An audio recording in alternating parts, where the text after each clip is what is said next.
I went back and I looked. 1929, which is what replaced, which was 2231 replaced, at least in terms of the missile technology.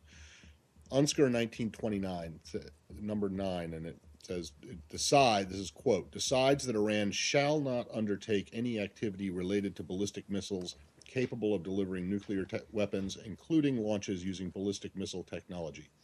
2231, which replaced it and enshrined the Iran deal, says Iran is called upon not to undertake any activity related to ballistic missiles designed to be capable of delivering nuclear weapons, including launches using such ballistic missile technology.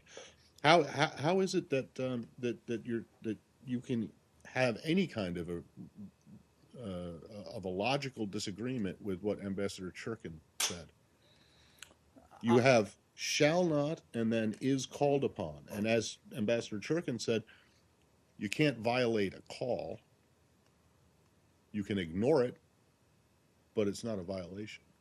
Again, I'm not going to get into a rhetorical debate about you're going to violate have to, or not violate. because if you're going to push this at the Security Council, you're going to have to convince people like the Russians and the Chinese and others that they're wrong and your interpretation is right. And if you can't do that, then you're going to lose. You're not going to be able to get anything through the Security Council. We're comfortable we have a strong case. Well, no one else. These launches are clearly in defiance of that resolution. There's no question about it. Hold on. Is there a distinction here between what you're saying and what Arshad's question? And not in keeping with. Seems to me you think it's a violation still, but I don't know. Maybe. We believe that their activity, and even you admitted, is not consistent with what they are called upon to do in the resolution. Right, but therefore, we believe, and since we now determined that these launches did occur with ballistic missile technology that they shouldn't be testing, we believe that it's important for the council to take this up, and the council can have this discussion about whether it was technically a violation or not.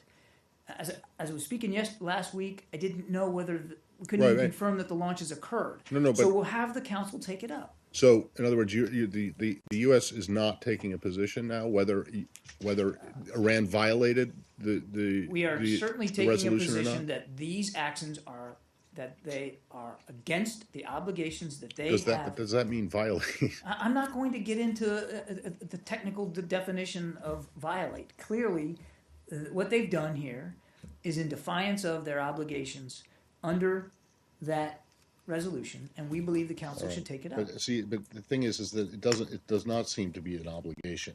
You're just calling on them not to. So that's like saying, Iran, it would be really nice if you didn't do this. So the counter argument would be that we just ignore it? No. We want to have it taken up inside I'm not trying to make a counter argument, and it's not me who you need to convince about this. Apparently whether I think Iran has violated the resolution or not is completely immaterial to what the argument is being made on the other side. We believe that based on what they've done, there is a case to be made in the council that they are not in compliance with their obligations under that resolution. Okay, and is it your position then that they violated the resolution and should be subject to additional sanctions? That is a matter for the council to take up. I'm not asking what the council thinks. I'm asking what the U.S. I'm not going to get ahead of the report that we're going to file. We haven't done that yet. Okay, so let's let that happen. Let's let that happen. Later this afternoon, I can come back and then we can talk about the details of right. what's in our report.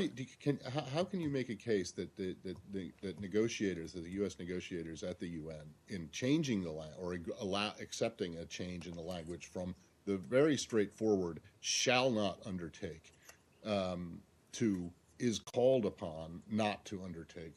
How do you make the case that wasn't a concession?